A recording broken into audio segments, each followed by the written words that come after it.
ડેડિયાપાડાના ધારાસભ્ય ચૈતર વસાવા અને ભરૂચના સાંસદ મનસુખ વસાવા હંમેશા આમને સામને એકબીજા પર શાબ્દિક પ્રહાર કરતા જોવા મળે છે। એવામાં ફરી એકવાર મનસુખ વસાવાએ ચૈતર વસાવા પર આકરા પ્રહાર કર્યા છે। જો કે આ વખતે મુદ્દો તેમની જ આદિવાસી સંસ્કૃતિનો હતો। નમસ્કાર, તમે જોઈ રહ્યા છો ચક્રવાત ન્યૂઝ। હું આપની સાથે હેમંત। હાથ ઊંચા કરો, જમણા હાથની મુઠ્ઠી વાળો, બેનો જમણા હાથની મુઠ્ઠી વાળો, મારી બધી બહેનો જમણા હાથની મુઠ્ઠી વાળો। હવે ચાલુ કરો, આદિવાસી એટલે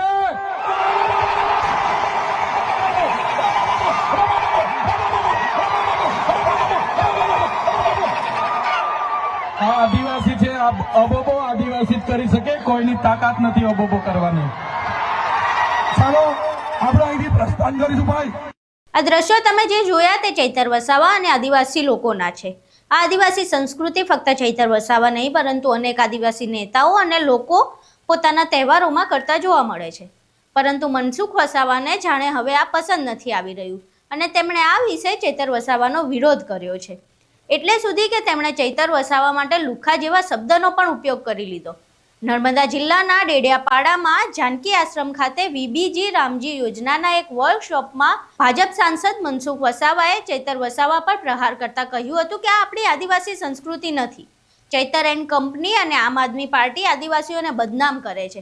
અહીં જુઓ મનસુખ વસાવાએ ચૈતર વસાવા વિશે શું કહ્યું। બધાની ઈચ્છા છે કે અમારો છોકરો કોઈ સરકારી નોકરી મળે, પણ મહેનત કરવી પડશે ભાઈ।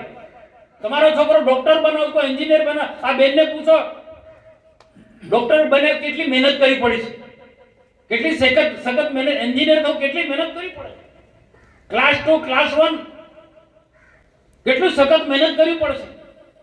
હવે બધું આ બધી આ ખોટા લોકોની વાતમાં નહીં આવે ને। ચૈતર એન્ડ કંપની લોકોને ગેરમાર્ગે દોરે છે, પોઝિટિવ વાતો જ નથી કરતા। આદિવાસીનો ઓળખ આપે છે,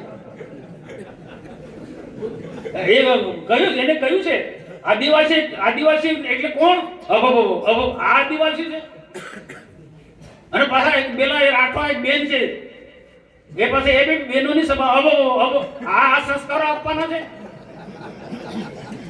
એટલે કોણ?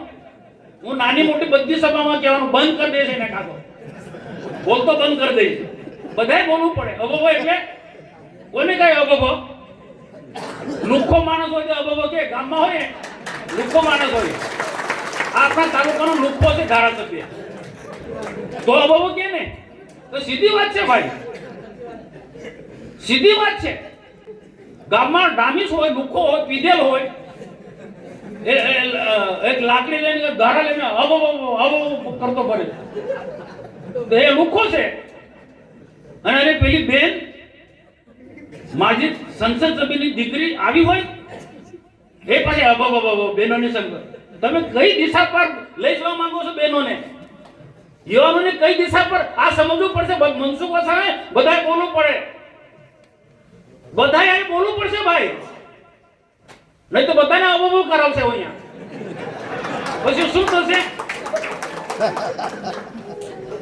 એક ગામ પર જાઓ અને કો આપણો ધારાસભ્ય અબોબો,